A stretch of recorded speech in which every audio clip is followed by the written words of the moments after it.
बेटे बहू को सीख देने वाली कहानी।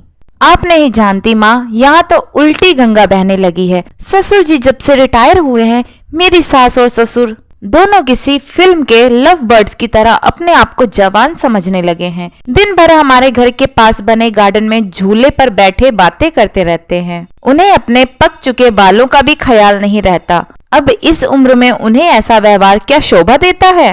कविता अपने ससुराल के समाचार अपनी माँ को बता रही थी। तभी सास उदास मन से रसोई घर में जाती है, क्योंकि बहू की वो कड़वी बातें उन्होंने सुन ली थी। इसकी सभी बातों को नजरअंदाज कर सास मसाले वाली चाय बना के पहले एक कप बहू को उसके कमरे में देकर दूसरा कप अपने पति सोमनाथ के लिए ले जाती है। बहू ये देखती है और अपना मुंह टेढ़ा करती है। सास ने फिर से एक बार उसकी तरफ दुर्लक्ष्य किया, क्योंकि ससुर के निवृत्त होने के बाद ये उनका रोज का ही नित्य क्रम बन गया था।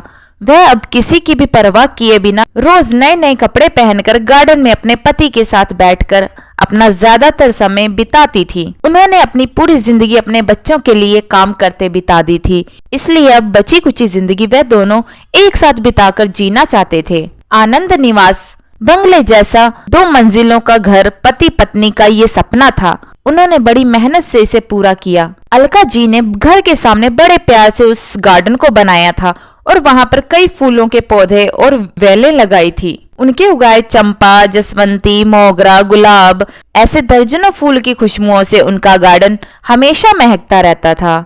अलग अलग ऋतुओं में अलका जी अलग अलग सब्जियां भी अपने उस गार्डन में लगाया करती। रसोई के लिए धनिया, पुदीना और मेथी उन्हें कभी बाहर से खरीदनी नहीं पड़ती थी।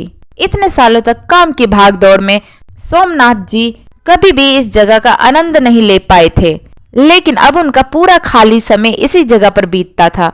दरअसल एक और छोटा सा घर वहां बना सके, इसलिए उन्होंने वह जगह खरीदी थी, लेकिन अब वह संभव नहीं था। अलका जी को अपने बनाए उस गार्डन में एक झूला चाहिए था, जो उन्होंने ला कर दिया था, और अब वही झूला उनको एक दूसरे के साथ ज्यादा से ज्यादा सुखमय समय बिताने का जरिया बन गया था। उन्होंने अपने घर में सभी जरूरी चीजों की और बड़ी ऐशो आराम की चीजों की कोई कमी नहीं रखी थी।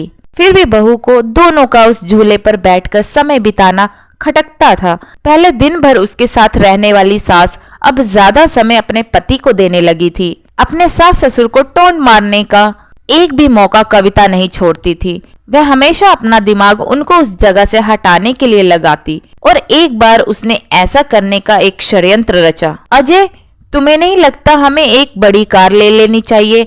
कविता ने अपने पति से कहा। आइडिया तो अच्छा है, लेकिन कार रखने के लिए जगह कहाँ है हमारे पास?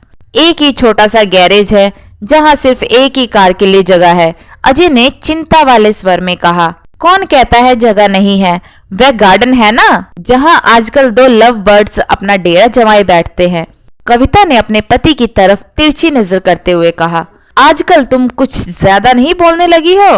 अजय ने अपनी पत्नी को फटकार लगाते हुए कहा।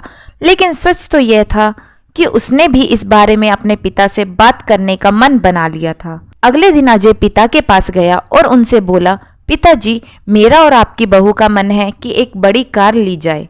पर बेटा, हमारे पास पहले से ही एक गाड़ी है ना, दूसरी गाड़ी लेने के बाद हम उसे कहाँ रखेंगे? सोमनाथ जी ने कहा। पिताजी, इसी गार्डन में एक नया गैरेज बनाने की सोच रहा हूँ। कविता को इस गार्डन की कोई पड़ी नहीं है, और माँ भी भला अब और कितने दिनों तक गार्डन का ख्याल रखेंगी। इसलिए अच्छा होगा कि सभी पेड़ पौधों को तोड़कर यहाँ पर गैरेज बना लिया जाए। अजय ने अपने विचार बताए।